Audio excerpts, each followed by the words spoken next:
Welcome back to Talking Dragon Age, the show where I talk about Dragon Age. Today I got a new theory for you. Ghilan'nain, or other ancient elves, created the Griffons. In the Horrors of Hormak, we find a pool of grey liquid that smells deeply of the sea, and any creature that touches it is immediately encased in a cocoon, then hatches as a hybrid creature featuring body parts of at least one other species. I have a whole video about it if you want to learn more. Some important information to keep in mind about this pool, and probably others like it, is that the creatures stay nearby, waiting for a mysterious her to return. Also, instead of blood, they bleed the grey fluid that smells of brine. Based on the information available to us, we can reasonably conclude this place to be at least connected to Ghilan'nain in some capacity.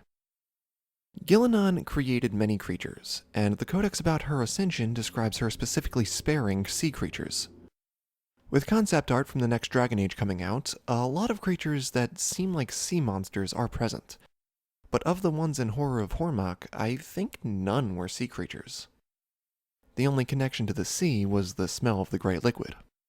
But Griffons.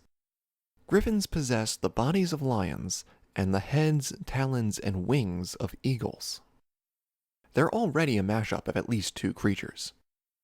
I think most of us have been assuming they were natural, like dragons or wyverns, but now I'm starting to think they were originally created by Ghilan'nain, and then developed in their own way, becoming a species in their own right, not beholden to the same compulsion the creatures from Hormak feel.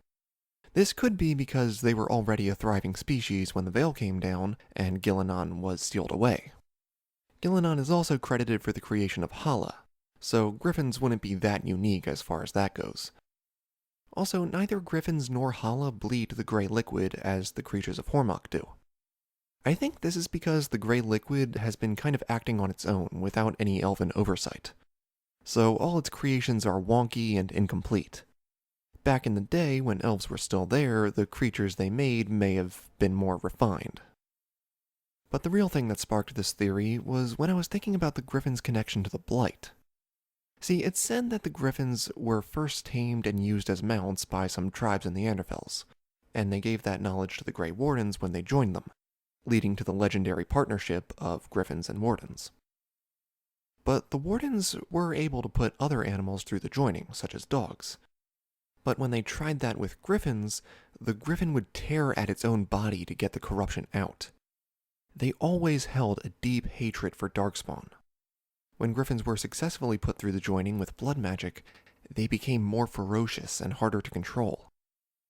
I never read too much into this, again assuming it was just part of their nature, their hatred of the Blight being as simple as the Blight being evil and the Griffons knowing that.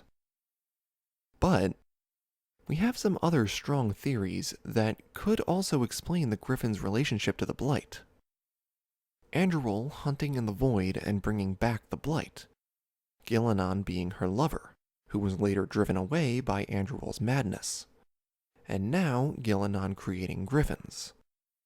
So the theory here is that Ghilan'nain or some other ancient elves created Griffons, who then witnessed the Blight in Elvenan before the Veil was drawn.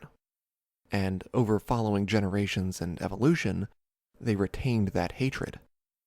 Perhaps Griffons were even originally created specifically to hunt blighted creatures, which may be why two great predators were chosen, eagles and lions. If you're wondering about the fact that Griffons are significantly larger than lions, well, based on Centipede Centaur Loverboy from Horrors of Hormak, it's possible the grey liquid can add mass to whatever it's working with. It's just magic. So that about wraps this up. This was a very short video that I suddenly got the inspiration to make. I'd like to talk more about Griffons in the future, so be on the lookout for that. This was just meant to be on their origins. Before I go, I want to give a special thanks to my patrons over on Patreon, Fen'Harel, Girl Tries Games, Lev Sabin, and Katie Louise. Thank you guys so much.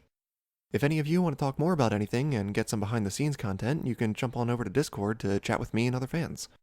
So that's it for now, guys. Thank you all so much for watching. Don't forget to comment and like, and remember, Tala Nadas.